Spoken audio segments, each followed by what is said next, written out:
Well, well, well. The Vancouver Canucks already clinched last place in the NHL. They have a .342 points percentage this year, and they've got 52 points in 76 games. We'll see whether or not that number rises against the Vegas Golden Knights later today, but the Canucks have 2 first-round picks in the 2026 NHL Draft. Obviously, they have their own, projected to be number 1. It could drop to 2 or to 3, but that's it. But they also own Minnesota's first-round pick, which will be, at this point, projected in the 24th overall spot. The Canucks acquired this pick, of course, in the Quinn Hughes trade, but with this pick's existence and with this pick's ownership under the Canucks, it begs the question, how high can this first-round pick possibly be? Big shout out over to Rob Williams on dailyhive.com, who went out there and posted this article for all of us to go out there and read.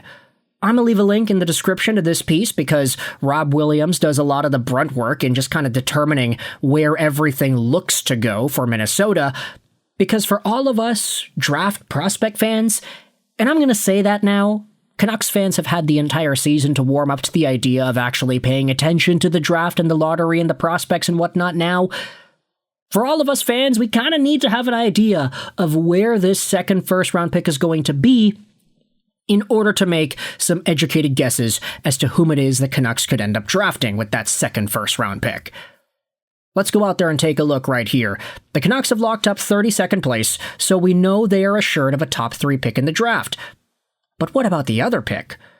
For the first time since 2014, the Canucks are set up to draft twice in the first round thanks to the Quinn Hughes trade. The bad news is, though, the Minnesota Wild, the team that sent over their first to Vancouver, they're one of the best teams in the NHL this season, and they already have 100 points. The good news is that Hughes' new team is in the league's toughest division, likely needing to beat both Dallas and Colorado to get into the Western Conference Final.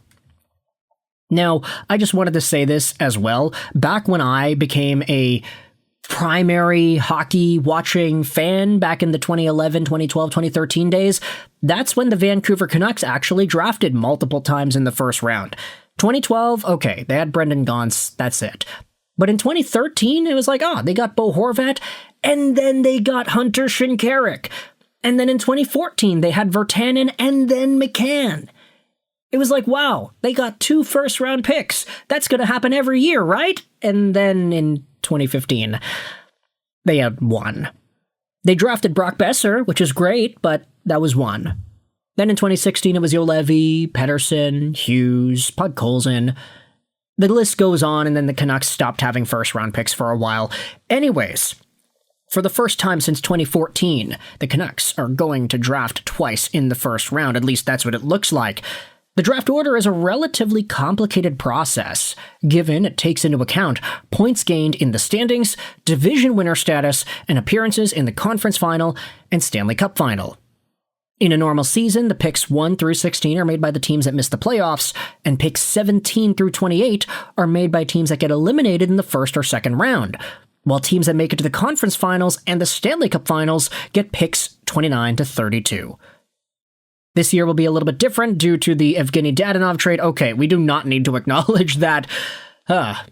Big wounds from the Roberto Luongo recapture penalty. But how low can Minnesota go? That's the real question over here. Canucks fans will be cheering hard against the Wild because they're not just feeling salty towards Quinn Hughes. The best case scenario for the Canucks first involves Minnesota dropping as low in the standings as possible before the regular season wraps up next week. The Wild have 100 points, and they are one of the best teams in the NHL.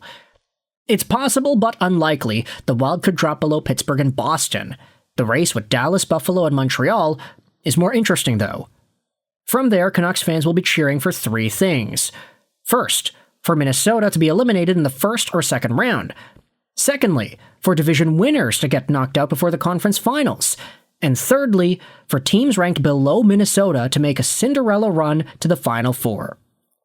Given the way the standings were presently set at the time of this article's publication, with Minnesota sandwiched between Pittsburgh, Montreal, Buffalo, and others, Canucks fans could be cheering for Minnesota to lose in the first or second round, all 4 division winners, Colorado, Carolina, Tampa, Edmonton, to be eliminated before the conference finals, and the last 4 teams standing to include teams like Pittsburgh, Philly, Ottawa, Boston, Anaheim, Vegas, Utah, and Nashville. If absolutely everything broke the Canucks' way in that scenario, Vancouver would get the 19th overall pick. So, all that work just to conclude that the Vancouver Canucks could get a pick that's 5 spots better than what it's currently projected at right now. 24th overall is not bad. I mean, they got Brock Besser and Jared McCann in that range 10 years ago. But if you take a look at some of these other teams, you would hope that these top-of-the-line division-winning teams lose out earlier in the playoffs and that Minnesota loses earlier in the playoffs as well.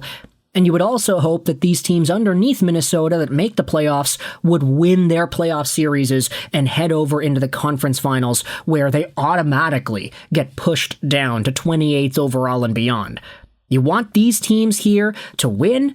You want these teams here to lose. You also want these teams to lose. And then ultimately you want this team to lose as much as they can too. Now, obviously, the NHL standings as they are presently set will have a very big part in how the race shakes up. Minnesota in the 7th overall spot right now with the X beside their name. They are clinched, so they are going to have a playoff berth. We'll see how far Quinn Hughes is able to take a team that he dubs as easier to win with than Vancouver. Not that I'm necessarily disagreeing with that, but I did just feel the need to point that out. But Minnesota, if they continue to lose their games, they've got 5 games left. If they continue to lose, and if Pittsburgh, Boston, Ottawa continue to win, there is a possibility that Minnesota can drop 2 spots. I mean, Pittsburgh and Boston can both overtake the Wild. There is a chance that they drop maybe to number 9. Can Ottawa catch up to Minnesota? It's possible. I don't think it's likely. Same thing with Philadelphia. They've got 90 points as well. They could max out at 100 if they win out over here. I'm not too sure about the games played, like which teams will be playing against which teams, so there's a potential conversation to have there.